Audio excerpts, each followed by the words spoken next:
আসসালামু আলাইকুম দর্শক। সো দেখেন, একসময় খুব জনপ্রিয়তা নাকি ছিল, খুব জনপ্রিয়তা আর কি অর্জন করেছিল। এখন দেখেন পুলিশ যখন নিয়ে যাইতেছিল তখন জনগণ হঠাৎ করে খেপে গিয়ে সবাই আর কি মানে মারার চেষ্টা করতেছে। এদিকে আবার কেউ জুতা দিয়ে জুতা নিক্ষেপ করতেছে।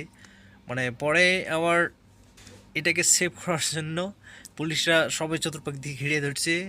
এদিকে আবার ও নিজে যে ওর জুতাগুলো ছিল এখন জুতা নেওয়ারও সাহস পায়নি, ওই অবস্থায় আর কি রেখেই চলে গেছে। সো দেখেন আল্লাহ নীলে খেলা।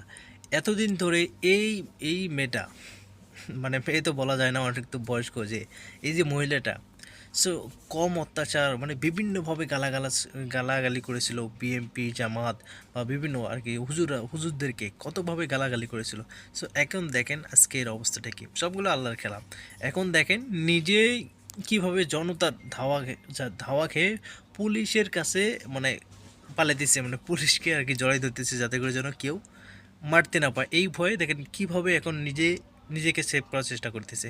সো এতদিন যে ওর ক্ষমতাটা ছিল, এখন ওই ক্ষমতা কোথায় গেল? এই জন্য আল্লাহ মানুষকে ক্ষমতা কিছুক্ষণের জন্য দেয়। সো এই ক্ষমতা পেয়ে আপনারা অনেক সবাই যদি লাপালাপি বা চাপাচাপি করেন, পরে কিন্তু আপনাদের খুবই বিপদ আছে। সো এই জন্য আমরা সবাই সাবধান থাকবো। মানুষকে আল্লাহ ক্ষমতা দেয় কিছু দিনের জন্য।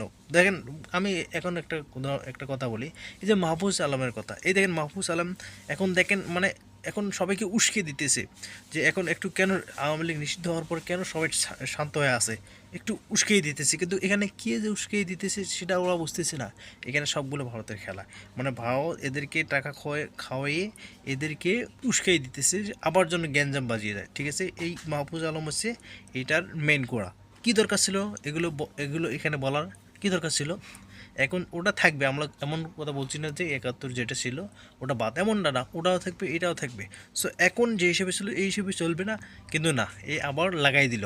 সো এখন লাগাই দেওয়ার পরে এমন একটা পোস্ট করলো, পরে আবার 3 মিনিট যাওয়ার আগে এটাকে ডিলিট করে দিল। এই যে মাহফুজের মতো যারা আছে, এই বেয়াদবিগুলোর কারণে তো এই অবস্থা। সারাক্ষণ যখন মানুষ দেখে শান্ত থাকে আবার লাগাই দেয় যে বাজুক, এখন আবার চুপ হয়ে আছে। এখন যে সবাই সব কিছু বলতেছে, এখন নিজে মানে এখন মনে করেন যে ও নিজে ভাবি উঠতে পারেনি যে এটা দিলে এরকম হবে, কিন্তু এটা যে কে ও দ্বারা করাইতেছে না সেটা ও বুঝতে পারেনি। এটা সবগুলো ভারতের মাধ্যমে গঠিত হচ্ছে। কারণ দেখেন, এই যে যখন আন্দোলনটা হলো তখন সবাই বললো কি যে তুমি কি আমি কে, রাজাকার রাজাকার। এখন যখন জামাতের প্রয়োজন হয়ে গেলো, এখন জামাতকে ভাগাই দিতেছে এরা পাকিস্তানপন্থী।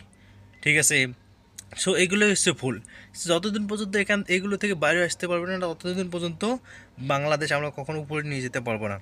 এখন আমাদের হাতে সুযোগ এসেছে যে বাংলাদেশটাকে আমরা অনেক উন্নতি করব, অনেক কাজ করব, বাংলাদেশ সবার সামনে তুলে ধরবো। কিন্তু না, এই শালা দেখেন সবাইকে বাজায় দিচ্ছে যে সবাই এখন লাগো।